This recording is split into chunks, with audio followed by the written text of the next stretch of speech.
morning. Hello. Good morning. Morning. It's Greg and Betsy. If I point at her really well, I can just poke her head off. How are you guys doing? We're doing fine. How are you, Megs? I'm good. I even though I live in Canada, I got to eat turkey again on Thursday. Double Thanksgiving. And you, Nice. Betsy, did you have turkey? I did not. I had a weird Thanksgiving. I got my COVID booster the night before. Ooh. And so I just kind of lay on the couch and which was blissful. You didn't watch football? I did not. No. Ugh. I did some genealogy. I did some WikiTree. I laid on a recliner, ate turkey, and watched football. Woo! Morning, everybody. Christine Miller won the Boopy Prize for this morning, whatever prize it is. Oh, yes. Yeah, Brian, Early you bird. almost caught her. You guys were like right back to back coming in the door. Jory Jordan's here. Christine Miller has an interesting thing. She's been working all night on a space page for the ship her grandfather served on during World War II. Thank you. And I think she should throw up the space page if she wants to share it with us. And let's go look at it, because I have space pages for the ships my grandfather served on. So that was fun. So everybody's here. Judy's here. Chris Ferriella, Jory Jordan, Steve Nollowy Hill. Oh. Sometimes we don't know who you are. Nollowy Hill. Nollowy Hill. Florian is here. June Budka. Happy Thanksgiving, June. We're glad to see you're up and about, or maybe not up and about, but you're definitely here this morning. That's good to see. We yay. So we'll get started with some interest. Is everybody thankful today? Very thankful. Very thankful. The WikiTree question of the week that Alan posted is, how was researching your family history, how has that made you thankful? We didn't have a lot of people answering because people were eating turkey or at the Black Friday sale. So we only had 11 answers, but still 11 answers is worth those upvotes. Please do that. Also upvote our video, please, down there. Give us a big thumbs up. And I could read each one of these for you, but I can also put in a synopsis. People were thankful for medical advances. That seems to be the biggest crux of what we were talking about. Like seeing the struggles and hardships of many of my ancestors had to live through made me thankful that I am even alive today. And I often think, boy, if I had been alive way back when, I would have been the one who had died young, because I was not I did stupid stuff when I was a really little kid. The perseverance they showed to carry on when life was sometimes at its toughest amazes me. Like the number of babies lost to mothers hits my heart as I take bereavement portraits of stillborn babies. And I can't imagine that many of the women in our families lost 2 or more babies in their lifetime. Shonda Feather, you're actually taking pictures? You're doing portraits now? I saw that and I was like, oh my gosh, that's a heart-wrenching job to have, if that's true. Answered and unanswered questions in her research. So medical stuff. Thankful I broke through my brick walls from Eric Weddington. Eric here this morning. Let's see. Haven't seen him yet. Yeah. Look at Brian saying that. Same thing with Mags. I don't know how I would have survived. I'm not bungee jumping off the house. I didn't do that as a kid. I did jump off the front porch when I was a tiny person into a snowbank in the early 60s. That did not make people happy. Let's see. And so thankful of uncovering mysteries.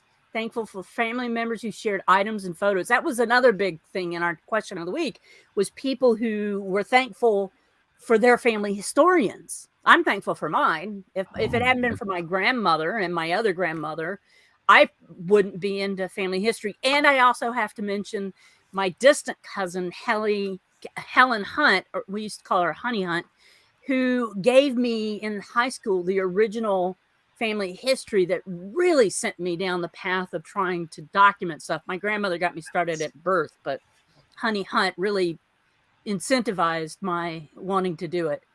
And people are thankful for WikiTree because now everything's in one place. Yes. One family tree. That's great. Sarah Martin says she's thankful for coming from a family of genealogists and storytellers, the same vein that we were talking about. I feel like I know a lot of my ancestors personally, which is interesting. When you do research on family members, deep research, you're looking at census records that say, this person did this, they worked here, they made this much, they had these children. You're learning about your family when you're doing research. Kevin Sweet says, my second great grandfather was a convict transported from England to Australia. He survived that tribulation, settled down, had several children, and died at the age of 72. I knew nothing of him as well as other members of my past family, so I'm thankful to him and others for they went through so I can live my life in some sort of comfort today. So, again, giving thanks for having family that did the struggling for you already to get you to where you are today. Anon Sharkey says, having discovered that my great-grandmother died as a result of a ruptured uterus in 1865 in rural Ireland, I'm so thankful the access I have to quality health care. Going back to that first one that we had mentioned earlier. Then Lou Ann Terry says, I see the hardworking members of my family, grateful for their stories, input, and humor growing up. Thankful for humor. Literally. Nice. My cousin, Alan, we got your Uncle Earl an axe for Christmas. Don't tell him, okay? Just don't tell him. Just don't say anything. And you hear Alan the whole way walking up the door to the front door of my grandparents' house. Don't say anything, Alan. He's saying this to himself. Don't say anything, Alan. He walks to the door. He sees Uncle Earl, and he says, Uncle Earl, we got you an axe. Yeah, we like humor in our family. Sorry, Alan, I had to tell that. Ken Parman says that he's thankful for all those who came before and discovered things and have all the things I have yet to discover. Vaguely aware of my great-grandmother and most of her first cousins when I started this journey, and I never thought that it would go beyond that small group. Since I started this about 10 years ago, I have found that every family has a story, and that every family's story is just a small piece of the puzzle of what life really is. Everyone descends from those that lived hundreds or even thousands of years ago, and we just weren't hatched or crawled out from under a rock. It's so imagining your origins, figuring out your origins from Kent. Marian Cerruti always has something interesting to say. Many of the reasons to be thankful come to mind when researching one's ancestry. I'm thankful that modern medicine has been able to treat diseases from which my family suffered with no effective treatment. I'm thankful that I did not pass away as an infant. Again, medicine. And I thank God and my ancestors survived many difficult challenges so I could be here. So the rest of the questions really touch on that. I'm thankful that my ancestors survived. I'm thankful for that medicine, and I'm thankful for family. So there we go. Those are the things that people have thankful for. And Betsy. Betsy, yeah, I was going to say, you're not going to stop before you're reading Betsy's, are you? I got to read Betsy's. Betsy, you want to read yours? Well, basically, it's too small for my eyes. Okay. I feel warm gratitude for the connections that family history research has fostered for me with extended family, especially in the range of second to fourth cousins. Sometimes these relationships remain virtual through emails and social media, but in other cases, I've been able to spend time with and get to know my cousins. This feels like a real treasure. I also recently realized that a cousin's wife was extremely interested in our family history when she offered to help me translate characters of our family in Jiapu. A Jiapu is an Asian family tree. Okay, there we go. Discovering this shared interest. Look at that. We learned something already. Yeah. Discovering this shared interest added a whole new layer of richness to our relationship. So that's it for the question of the week. I'm going to move on. Look, you have an extra 10 minutes, Greg. Oh, great. Wow. Well, I want to know, what's the difference between an Asian family tree and and the kind of family tree that we would do? Oh, I can't wait to hear this because I know the answer. All I know is I was presented with two massive, like 2 feet by 3 feet. I was given, all in characters of 10 generations of Coes, and so basically it's by your surname. So once, if you're a daughter, you go on your husband's jiapu. You are still listed on your family's. Your family Your original families, yeah, but nothing carries through. But like, none of your descendants are on your original families. Exactly. I think the biggest distinction is that it is something that has been written down forever. The Asian family trees are like what she said; they're humongous. Wow. Yeah. There's no WikiTree app for that yet, right? I don't know how you would even begin that. It's a project that's going to take a long time to extract everything. The other thing is it's not like logically laid out. It seems that they put the 7th generation, we have a little room over here, so we're just going to put them there. And so it's a lot to untangle. Wow. Just speaking from the one that I have in front of me. Yeah. That's a mystery inside of a mystery inside of a mystery, like a little puzzle a duck box, inside of a chicken inside of a turkey inside a turducken. Oh wow. Okay, well, so over to me, eh? Great. So here we welcome to another segment of Canadian Learns About American History. So the question of the week is, which Mayflower, let me just get my cursor over there. That's which not the Mayflower question passenger are you most closely connected to? So, I mean, I know about the Mayflower came over and with the Pilgrims, and your first Thanksgiving was based on those people. Wait, Greg? Yeah? What are you doing? What? You said question of the week. I just wanted to make sure that you're talking about profile of the week. It's profile. It is the profile. Did you eat too much turkey? I didn't have any turkey on Thursday. I had my Canadian Thanksgiving back in October when it was supposed to be. When it was supposed to be. Go ahead. Well, because the very first Thanksgiving in October, and it was in October in 1621. I learned that fact. Oh, really? Yes, it was. So yeah. Okay, go ahead. I'm sorry. No, that's okay. It's a profile of the week, yes. But it's phrased as a question. So that's why I said question. Okay. So which Mayflower passenger you're most closely connected to? So one of the cool things about this post is it tells you, I mean, if you click on the Mayflower category, I don't know if you've done this before, but it brings up the list of, actually, it brings up a list of all the people who have their WikiTree profiles connected to that category, which is a fair number of them. These are not all of the profiles of the week. We don't have that many profiles, so you don't have to worry about me going that much over time. But then you click on the little My Connections there, and since that button has been added earlier this year, it's very cool because then you can see the ones at the top that are ancestors and cousins are ones who are actually directly related to you. Though you can see that for me, for this Canadian, the closest one I have is Agnes, who is my 12th cousin, 15 times removed. So that's a pretty distant relationship. So our common ancestor is Eleanor of Provence, who actually, if you go down here, you see that we actually have 104 common ancestors. And Eleanor's husband was Henry III. So we are descended from royalty. but And we so are far. related through that same line. Yeah. Greg. I mean, so many people are But cousins Greg, of mine through that Greg, line. Greg, we're talking about the connections. So looking on your list, your closest is Edward Doty. Yeah. At 15 degrees. Miss Betsy, you are I think I have 15 a degrees. tie. No, 14 degrees from George Soule.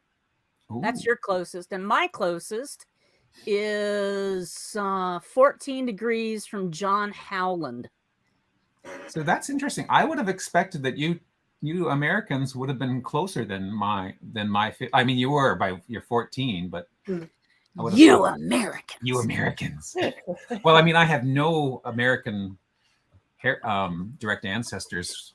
But you and I, and Betsy, I'm not sure about your family, if you have ties to Ireland and Scotland and that. Yes. Yes. So that's what does it. That's the England connection, and Ireland. And that's right. there you Anyways, go. so my closest one, you're right, is Edward. Do I have him here? There he is. Yeah. And you can see the color changes only, the twice, right? So there's one marriage in between. So I figured it out. My 8th times great-grandfather's sister-in-law's brother-in-law was Edward's father. My closest to John Howland is only by one marriage, and that's through my Welborn line, which is the line I share with Barack Obama. Ooh, cool. Very neat. He and I actually share the same grandparent that connects to John Howland.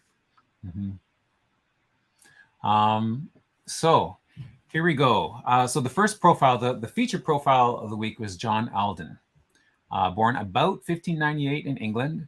On WikiTree, Mormon connection, interesting, Hillary.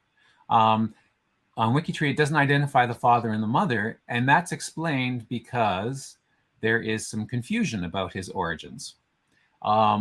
And so, as the WikiTree policy is, if there's competing theories and there is no clear winner or definitive one, then instead of adding false parents or parents who may be false to a profile, you put the details in the biography. And what the people who put this profile together, or group that worked on this, they've actually created a whole space page all about the possible parentage possibilities, which is quite good. Very impressive. What we know, we do know that he was a cooper, which means a barrel maker. Very important when you're transporting wine from here. Go reach beyond Betsy and grab one of those. Tickle her. Getting better at it.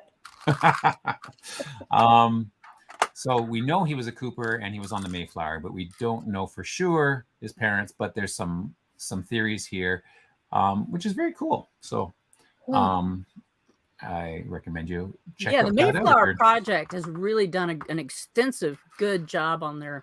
Like all of these profiles are so impressive. It's really very cool.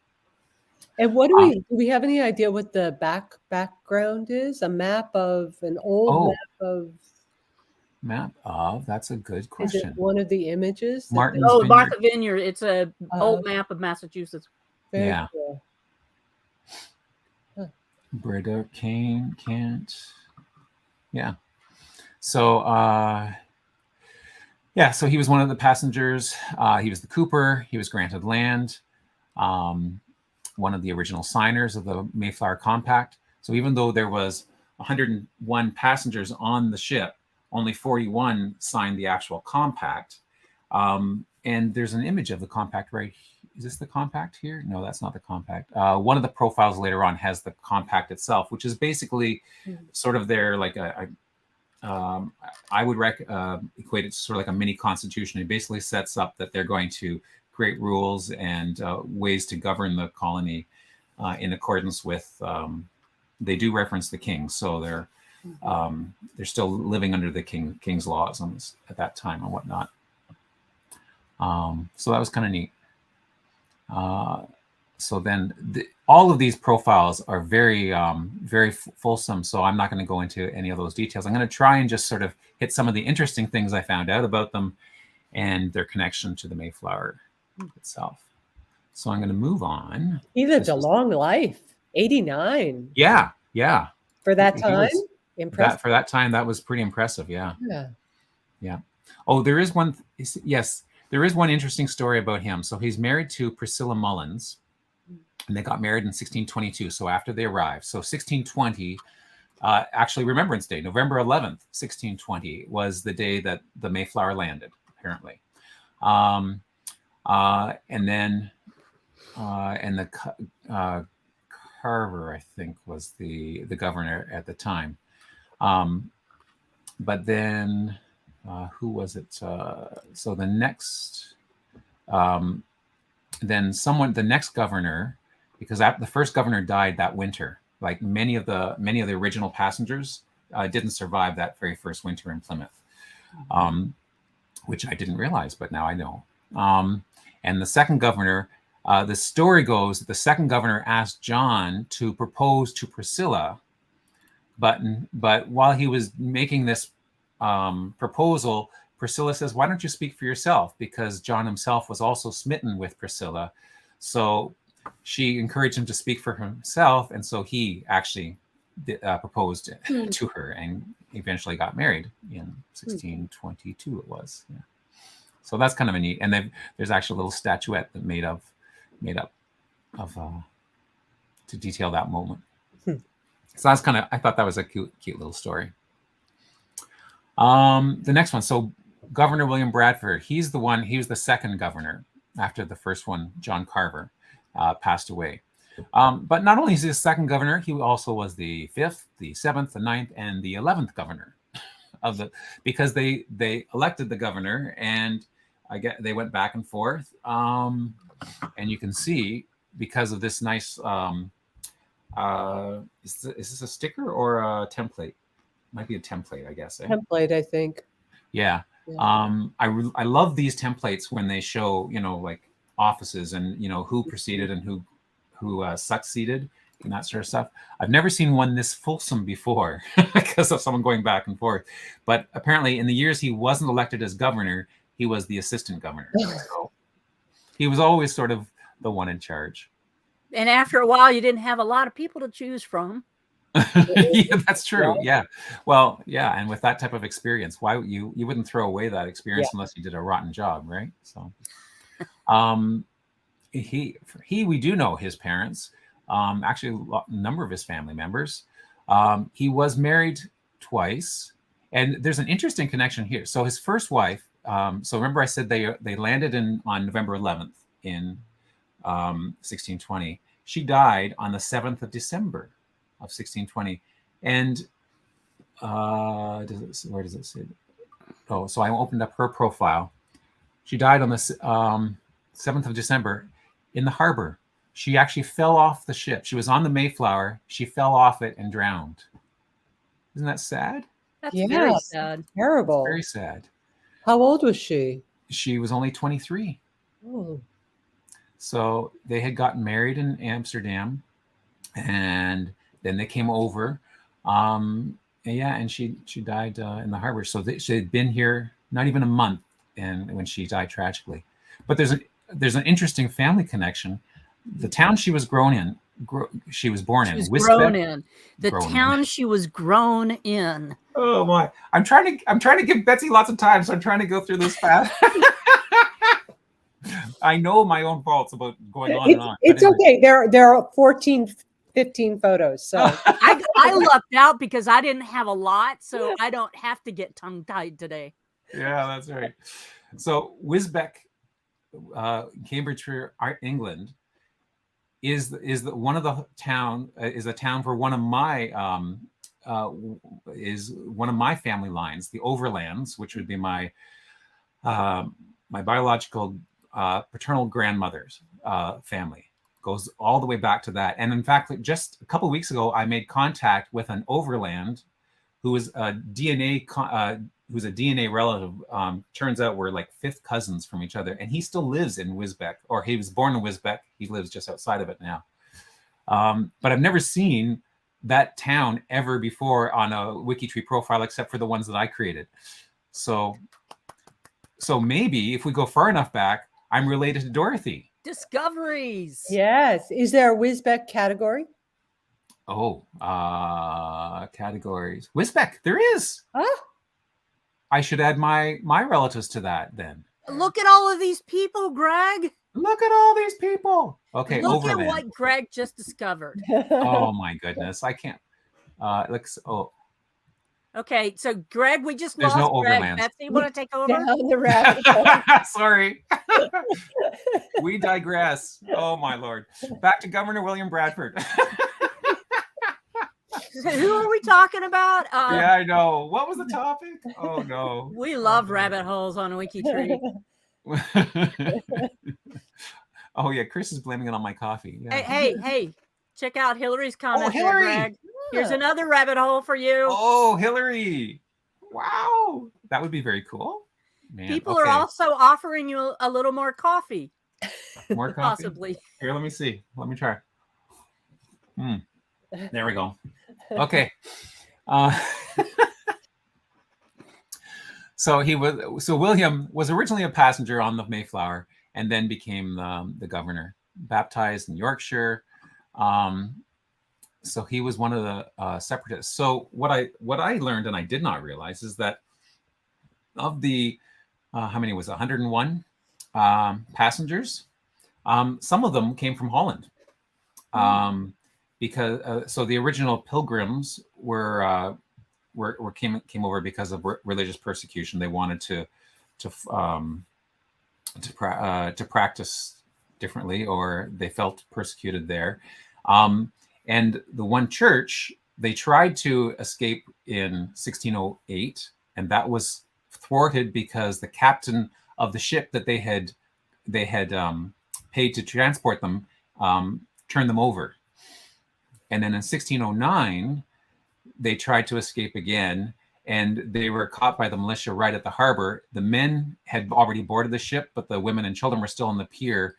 And so they were separated. The ship sailed to Holland, and then the women and children weren't able to follow until the next year.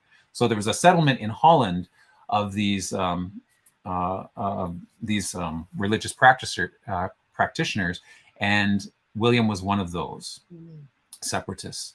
And that's why he was over in Holland, in Amsterdam, to marry his first wife, Dorothy. And there's a few other profiles that are linked to the Holland group. And so when the Mayflower took off, there was a ship that had sailed from Holland to meet the Mayflower in England. Where did they sail from? Was it Liverpool, or I can't remember offhand where it was they sailed out of, and then they sailed to Plymouth. I don't know about the rest of you, but I really enjoy this Canadian learning about American history. I'm sure this is all boring and old hat for you guys, but no, it's fascinating. No, it's fascinating. And you obviously are very well prepared, Greg. Your fellow Canadian, Brian, is suggesting a little Irish whiskey in your coffee, maybe. Oh, I don't think that's a good idea. I think that's a bad idea. I'd like the idea, but I don't think it's a good idea. Maybe some Kahlua. Oh no, I'm getting distracted. Oh, you know what? We have these guys that deliver beer around our neighborhood half the year. And our driveway is a double driveway. And so one of the guys, Pete, I love Pete. I always said, Pete, you need a place to park, because we live in the middle of the city, really in the middle of the city. You need a place to park for a few minutes. Go ahead. So every now and then he brings me one of those sampler mini bottles.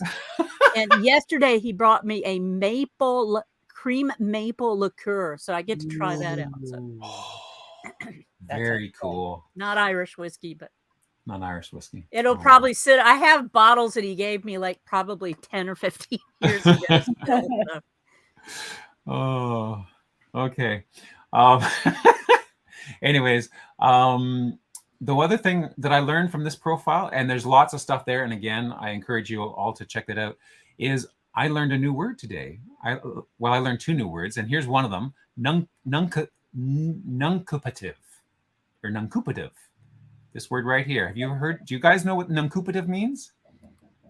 Nunca makes me think of never, right? From Latin. That's yeah, because you're right. In Spanish, nunca means never. Yeah, but it actually comes from a Latin root. What does it mean? And when it's talking about a will, And what it means is a will that is done orally. So a will that's declared orally as opposed to written down, and usually someone who's been mortally wounded. Oh, Interesting. So the last will and testament, nuncupative, of Mr. William Bradford. So it was dictated to. I don't know if it says who it was dictated to. In the presence of, there it is, Thomas Cushman, Thomas Southworth, and Nathaniel Morton.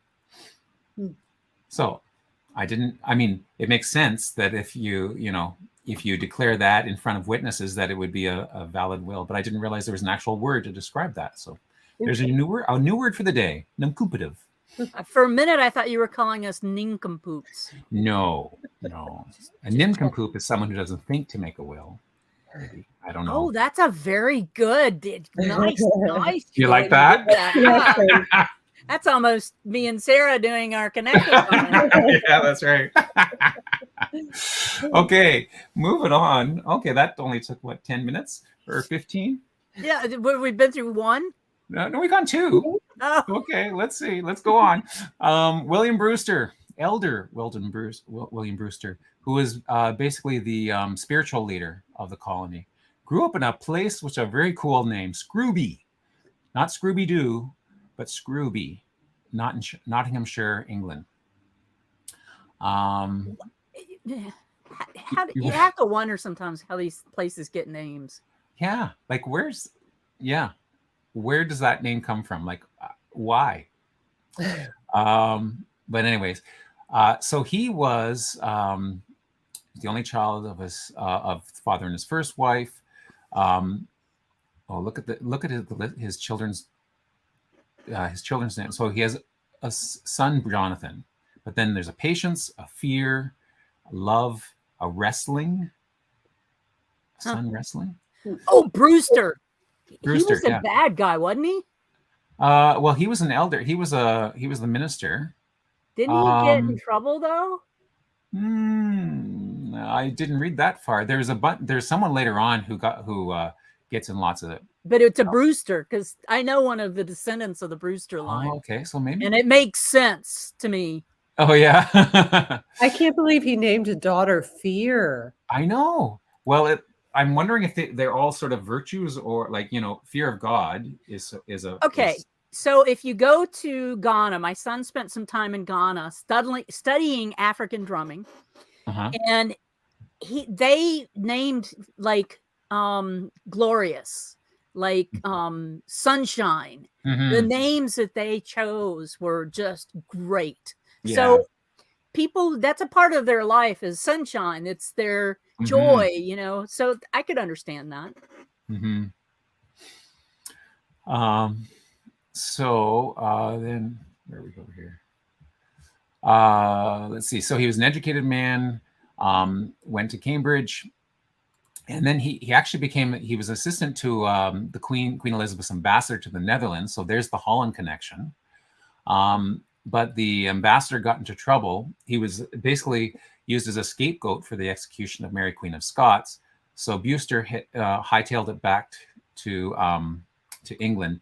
But of all the people who sailed on the ship, he was the only pilgrim who actually had any involvement with politics or diplomacy, which is interesting. So he was an original member of that separatist congregation, that group in England, remember, that tried to escape. And so here's the details about that. Oh, so it was 1607. I think I said 1608 the last time. Their first attempt in 1607, betrayed by the captain. And then the second one, which was 1608, the militia interviewed. I talked about that. So then he lived in Holland, where he'd met with the other guy we talked about. They set up a printing press. And Leiden is the town where all of them had hung out in before they joined the Mayflower. So eventually they come over in the Mayflower, and he becomes the spiritual leader of the colony. And then the rest is history. A lot of work on that profile. Yeah, like there's just so much stuff. And let's see, is this one of the ones? No, later I'll show you one of the later ones. There's a few things. So here's another one from Holland. He was born in Holland. born before March 31st in Holland. Jean Cook, or John. Interesting. I would have thought it might have been Jan or Jan if he was born in Holland, but either way, John is what he became known as when he was in America. He was only 13 years old when they arrived in America.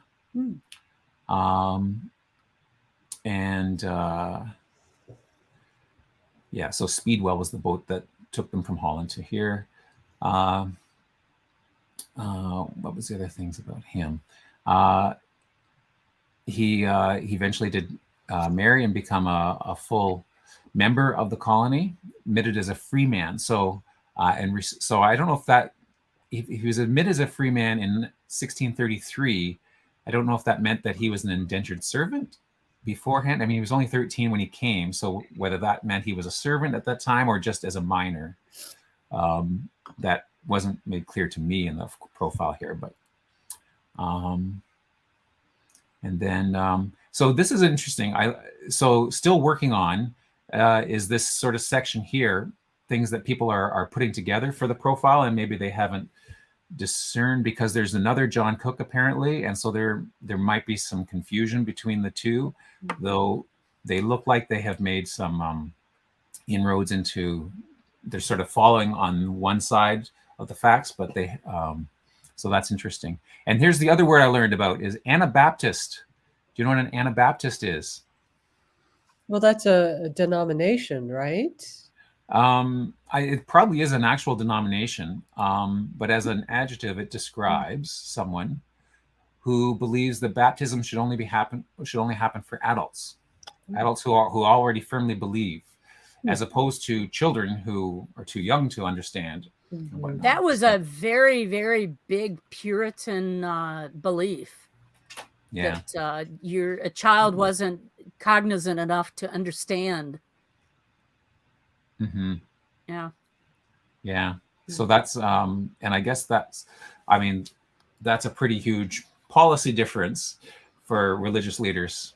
So hence I guess some of the discrimination.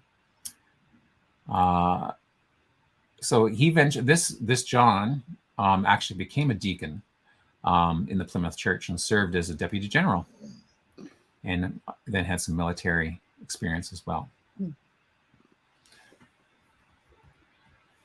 Edward Doty. So here's the one who's closest to me through a sister-in-law's brother-in-law. Sister's first cousin's house. And his wife had a Clark last name. Probably not my Clark's, but that's okay. So he was born about 1599. And again, they're not actually sure because there's different sources, of course. And the interesting thing, his surname was not a common one, and it appears written multiple different ways, which happens with many of our surnames, of course, over time. Like Douglas has one S or two S's a lot. I see that in my family research. But this one really morphed from Doty, Doten, Doti, Day, Dotten. I mean, the only thing that's common is the D and the T, really. Yeah, I have. Or not even the T and day. So, wow. Yeah, I have that name through marriage in my tree. Do you? Yeah. I thought there was, in family once it had come to America, somebody married Doty. Yeah. Interesting. So he was originally a servant to someone named Stephen Hopkins. And there was another servant, Edward Leicester. Now, Edward's not one of the profiles of the week, but they got into a bit of a tiff, and they had a duel. In fact, the only duel that happened in the Plymouth colony. It was the first and only duel, or the first duel fought in New England, and it was a duel of battling of sword and dagger between the two of these people. They both ended up getting wounded. One got wounded in the hand, the other in the thigh. It doesn't say which one Edward Doty got what his wound was, but one was in the hand, one was the thigh. And then they were sentenced or judged by the whole company, I guess. They said, well, these guys have to be punished. And their punishment was to be tied head and feet together for 24 hours without meat or drink. Now, what I'm not sure about this is, does that mean each of them individually, their head was tied to their feet, and so they couldn't move, or their heads were tied together and their feet were tied together, so they were sort of forced to coexist side by side for 24 hours? Yeah, it's kind of like, putting two arguing children in a room and saying, now don't come out until you've resolved your differences. That's right. So that's what I'm envisioning. But apparently, and maybe also because they also have wounds, after that was inflicted, or that punishment was enacted, within an hour, because of their own great pains and their own and their master's humble request, upon promise of better carriage, so they promised to do better, they were released by the governor. So that 24 hours turned out to be only 1 hour of misery for them. But I thought that was a really funny incident. Well, maybe not funny, but interesting. Not for them. Yeah, not for them. Not for them. But anyways, this Edward Doty. So this is the one I was thinking you might have been referring to, Megs, because that little duel with the sword and the dagger wasn't the only time he got out of hand. He was known for his quick temper. He was sued by 3 different people for disagreements over a trade of hogs. I mean, really? Some pigs? Considering there wasn't a lot of food around, I imagine that would be a big deal. I guess, yes. He was found guilty of slander and fined 50 shillings. Then he was fined for drawing blood in a fight with Josiah's cook. Charged with giving out poison drinks. This guy, I mean, he had a pretty shady past, and yet there is a group. There's a Pilgrim Edward Doty Society in his memory. So, I mean, he must have done something. He must have turned it around somewhere that they're memorializing him as a society. So, any listeners who are descendants of Edward Doty, I apologize for besmirching his name. Sorry. Anyways, moving on. That was a rather colorful one, I thought. John Howland was born in Fenstanton, Huntingdonshire, England. Again, he survived a nice long age 75. Died in Plymouth Colony. Son of Henry Howland, and let's see.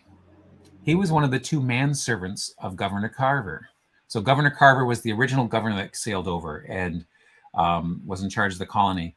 But Carver himself, the governor, didn't last through that very first winter. But before they even got there, John's life was a little exciting because he almost lost his life by being swept overboard. So there was a fierce winds and gales. And there's an account here, and there's probably a document that has the original one, because you can see the little raised E's are probably thetas, because if you look at when we get to the one where it shows the actual Mayflower Compact, the way they wrote TA, like the word the or thy, was they wrote the little theta, which is like a 0 with a belt sort of thing, over top of the E or over top of the Y, one on top of the other. So I think this is the approximation of that, right? So I think that means the seas so high, or thy seas or so high. So anyways, that's interesting. But he was swept overboard, but on the way overboard, he was able to grab hold of one of the lines, and then he was underwater. He was sundry fathoms under the water, but he still held on to the rope until the brim of the water and the boat hook and brought him back to the surface, and then he was hauled back in by some means, anyways, by rope and boat hook and stuff. So that would be a rather harrowing terrifying adventure. Yeah. But he survived, married in 1623. To a fellow passenger, Elizabeth Tilley, And Elizabeth Tilley was the only surviving member of her family. The rest of her family died in that first winter. Wow. So that's kind of sad. But at least she married and she passed away in 1687. So she had a nice long life, and they had 10 children together. This is many of the profiles have the information done in prose, so it makes for a nice, interesting reading and stuff. This one sets it out date by date, which normally sort of is a little, that bulleted sort of can be a little jarring sometimes, but I really appreciate that because that really sort of gives you a sense of the time and what's going on. And especially when you're reading all the other ones that are in prose, this sort of clarifies that. So it's kind of nice to have that mix of styles, which is one of the advantages of WikiTree, right? That everyone can create their profile or, in whatever form makes most sense for that profile person or the project. So neat stuff. And so here's one of the things that I noticed. So many of these profiles also note the DNA results and the haplogroups. So a lot of them have done. And that's new. The Mayflower, they've just started taking information about DNA just recently. Oh, that's recent, eh? Yeah. Okay. So I thought that's really cool that they go that far. I mean, that going that far back, 1600, autosomal DNA, you couldn't prove anything with that. Right. Right? Because that's too many generations back for autosomal. You can only confirm with DNA anyway, so. Yeah. But what's the limit, Megs? Isn't it like five 64 fourth great grandparents is about how far back autosomal DNA goes. Mm-hmm. Sometimes a little bit further, sometimes a little bit less. If you're from a highly endogamous community, like the Jewish community, or you're in an area where there's not a lot of people, like the Mayflower, there's a lot of intermarrying. So the endogamy makes those numbers blow up, and you can go back sometimes further generations because of that. But the Y DNA and the mitochondrial DNA, those are easier to pinpoint, right? Yeah, and because we live in a patriarchal society, doing the Y DNA and following that paternal line, like the paternal line in Betsy's family line, where we take the husband's name, or well, not so much so in Canada, but in a lot of places. Then we have Christopher Jones, Master Christopher Jones, believed to have been born in Harwich, Essex.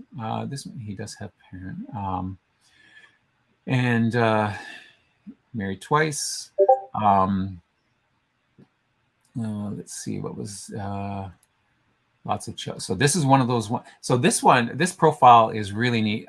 This one gives lots of information about not just specifically about him, but about the places he's been. Like, so this whole section here about Harwich talks about the town that he was from, and how it was managed by a company of mariners and shipwrights who enforced harsh discipline. And so that's why, because of this harsh discipline, that's why there was sort of that break in the religion, right? They so he was interesting. So as Christopher, he became, I think he was a burgess, so he was an upstanding citizen, but he wasn't upstanding enough because where was it here? Yes, in 1605, he was accused for keeping hunting dogs, which wasn't allowed unless you were classified as a gentleman. If you weren't a gentleman, you weren't allowed to have hunting dogs.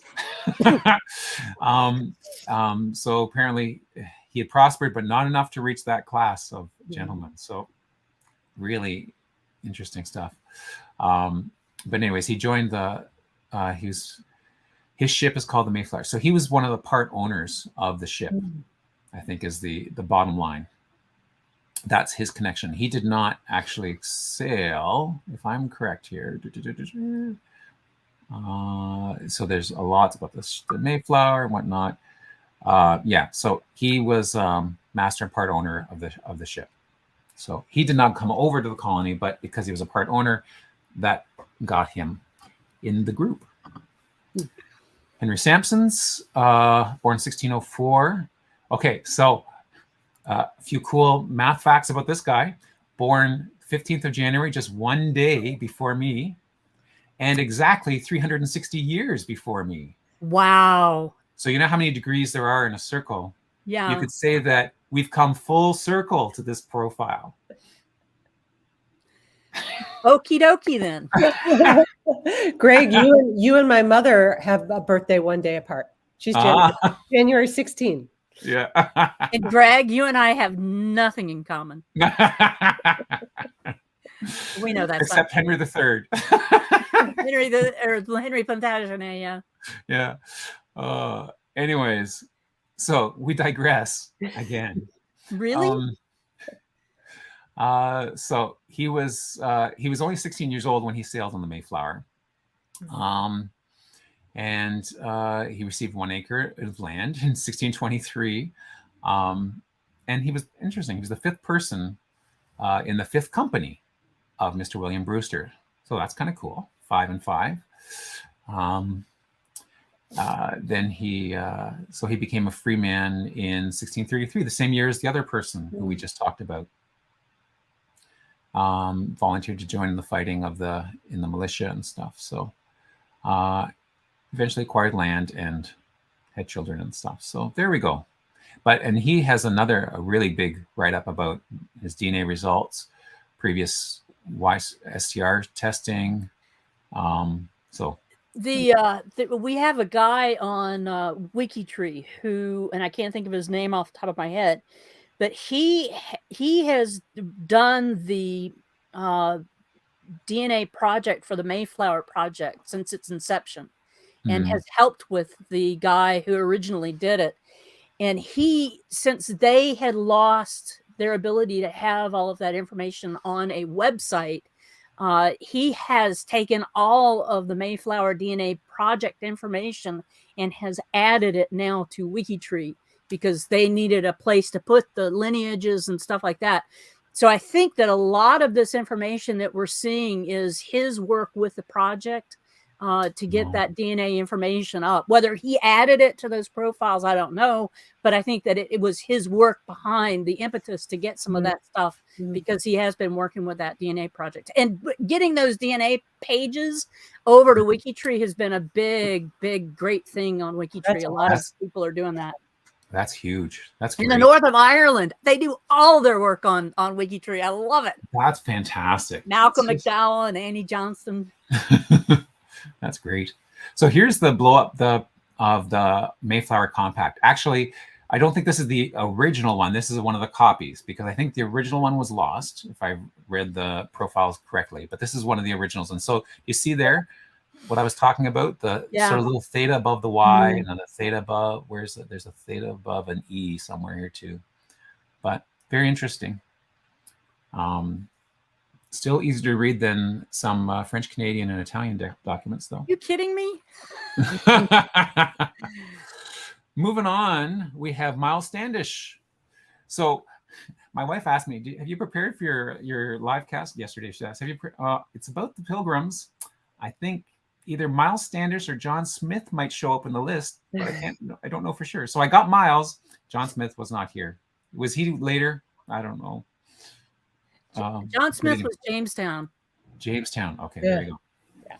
So, Miles Standish, one name I did know of, captain of the ship, the commander of the Plymouth colony, protective forces throughout his life, having traveled to the colony upon the way. Oh, so does that mean he wasn't the captain of the ship, or he's only the captain because of the militia? He arrived upon the Mayflower, hired as the military commander and defender of the Plymouth colony, joined by his wife, who died shortly after. That's very sad. And did she die that winter? Let's just look at the married Rose. Doesn't January 1621. So she died that winter. Yeah, because they arrived November 1620. So January 21 would be that winter. Yeah.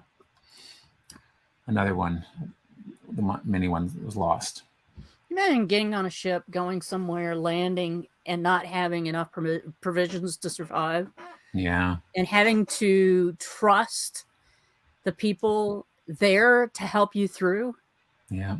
Yeah. Yep, there it is. His first wife died in the first sickness and married again, and hath 4 sons living, and some are dead. And then the last profile is Elizabeth Barker Winslow. And she's a notable passenger from the Mayflower and the first wife of Governor Edward Winslow. Proof of her English origins has recently been published. And so she was between 1615 and 18. She moved to Leiden. That means I think she moved to Leiden, to Holland, and she joined that separatist congregation that we talked about earlier. And then married Edward Winslow. And then she traveled on the Mayflower with her husband. But she was among those who died during that first winter. And her husband remarried. There we go. And that's it. And I've left you a whole 5 minutes. Well done, Greg. Okay. That's what happens when you put a Canadian in charge of American history. Because you spend so much time learning about it while you're telling us about it. And that's just wonderful. You're very really kind. It is. Okay. Can you all see my screen or no?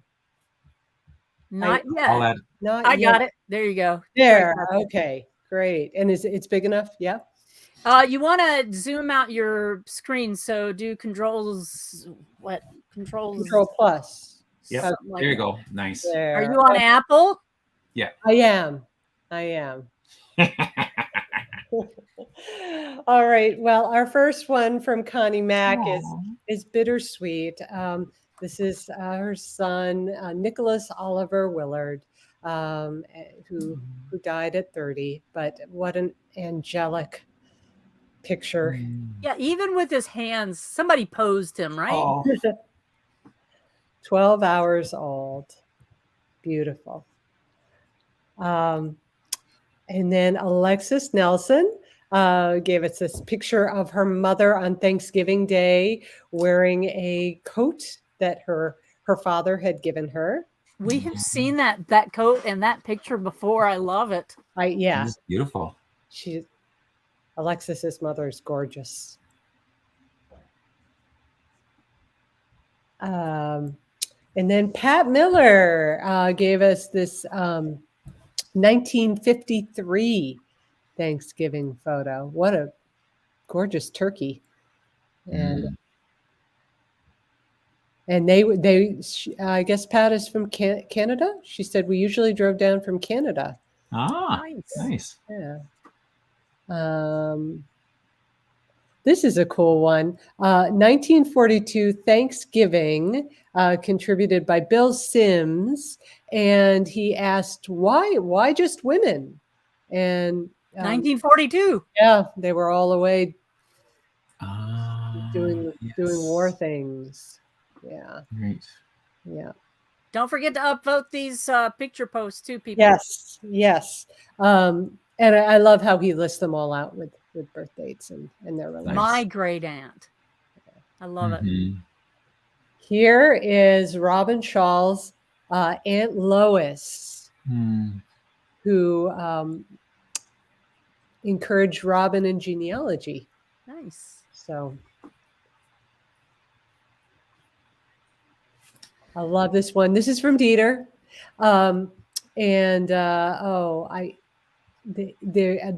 He titled it in German, my grandmother and my grandfather in the kleine Stube, the little room, which sounds like the cozy place where you want to be.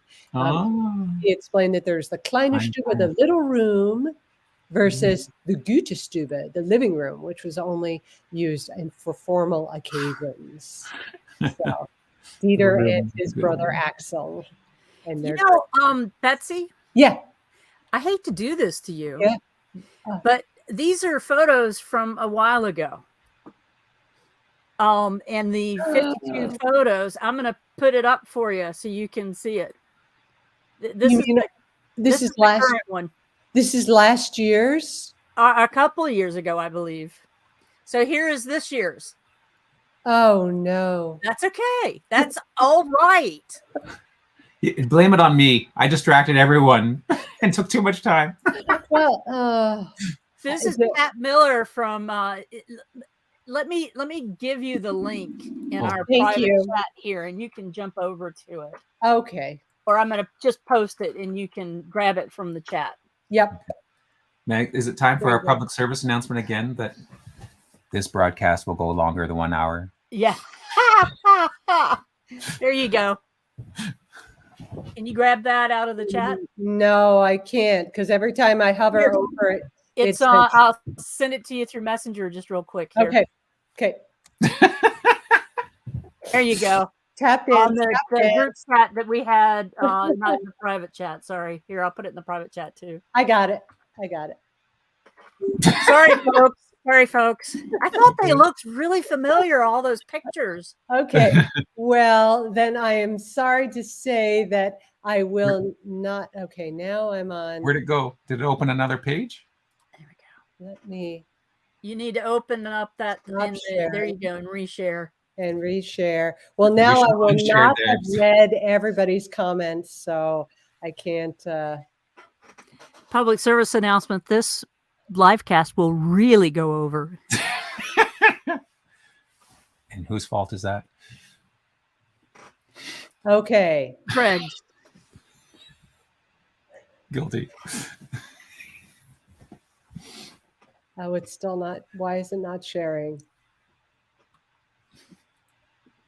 Share this tab instead. Okay. There you go. Yes. Oh, really? Okay.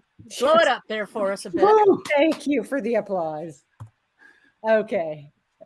So Pat Miller's photo. This is of her great aunt Frances. 1905. Yeah. Spinster school teacher who raised her late sister's children. Mm. Oh.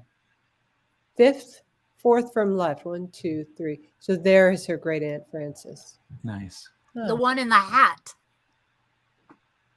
No, I think 1, 2, 3, 4. The one next to the lady in the hat.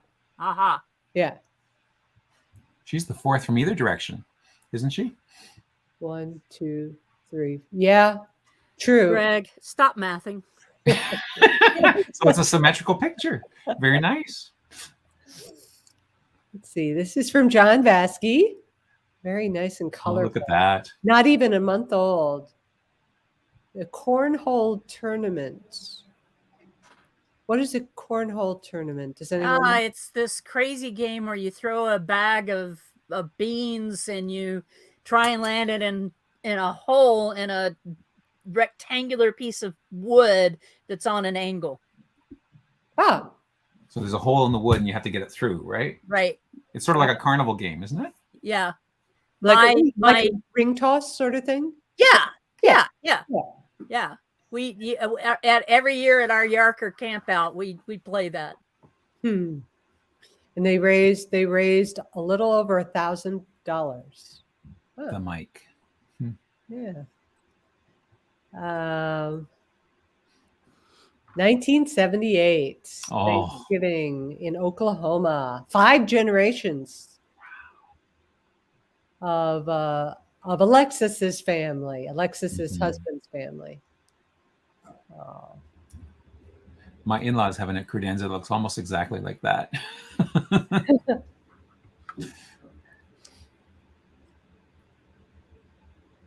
Now, who is this from? Mark Williams. Thankful for the family history that his mom did over 30 years.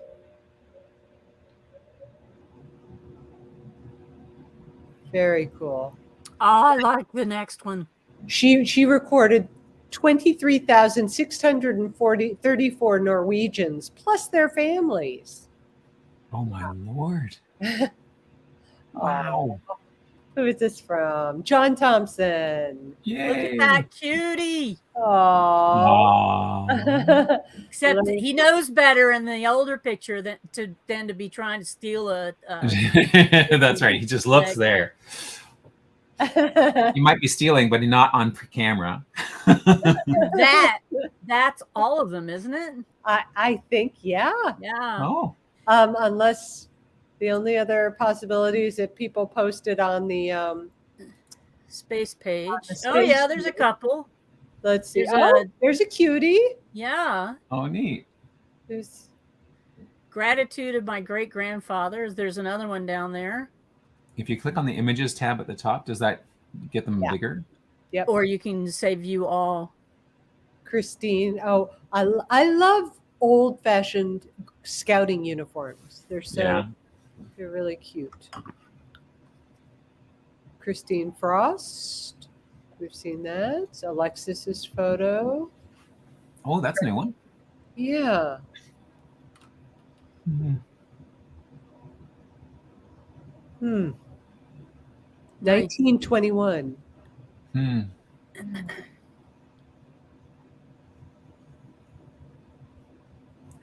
And that's it. There we go. I love how the people who are doing like question of the week, the photos of the week, I love how everybody was so busy doing turkey that they didn't have time to post all those photos. But I imagine next year we might have photos from this year, so we'll see.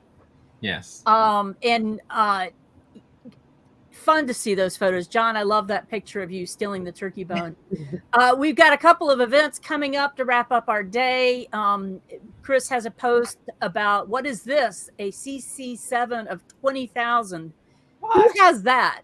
Patty LaPlante has a CC of 20,000. That is crazy. 21,000 now. Oh my Lord. How is that possible? I don't know. Did Chris actually read about it? I couldn't believe it when I saw it. I thought there must be some mistake. This is truly an astounding number. When we started the CC7s earlier this year, I don't think any of us expected to see a number like this. Back in July, I marveled at Bill Vincent being the 11th person to achieve 10,000. Patty doubles Bill's number. It's nearly 10 times my own number. Minnie Silva tells me that Patty is really active in the Appalachian Project, and we're all intermarried up in there. You know? And that increasing their CC7s has been a hot topic in their Discord group. How fun is that? That's pretty cool.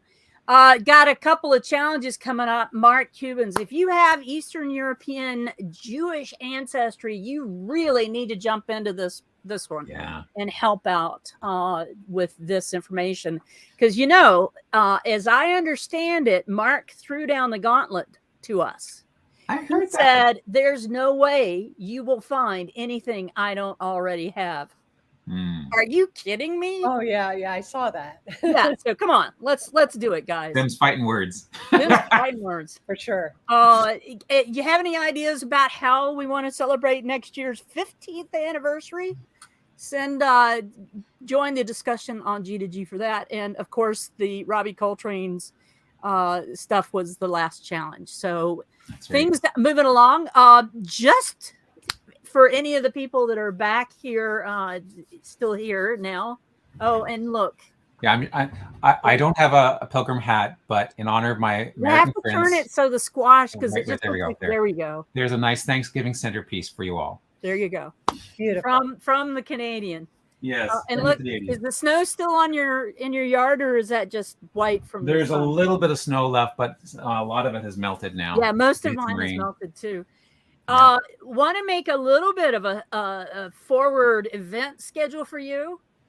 We are going to be having no live cast on December the 24th because we are going to be helping Santa, especially Greg and I up here in the north. That's right. We'll be working hard on that. So December the 24th, we won't be here, but January 1st, you are going to see all of us. New Year's Eve. And we are going to be playing games. We're going to have drinking games. We're going to be wearing funny hats and noisemakers. And we're going to be having giveaways all through the live cast. So yes, we will. Make sure you hang out with us on the 31st. And hopefully we'll be able to make it through the live cast without anybody falling out of their chair. So, but no promises. But what? But no promises. No promises. Absolutely none. Because I fall out of my chair. It's still going to be family friendly. It will be a family friendly event. Yes. There will just be, just like any family Thanksgiving, there will be one drunk uncle and it'll be Greg. So that is your live cast for today. We hope that you guys have a great week, and we'll see you next week. See you in December. Yeah, you'll see me as well. Yeah. I haven't talked next week, but it's late. Bye. Bye. Bye. Bye.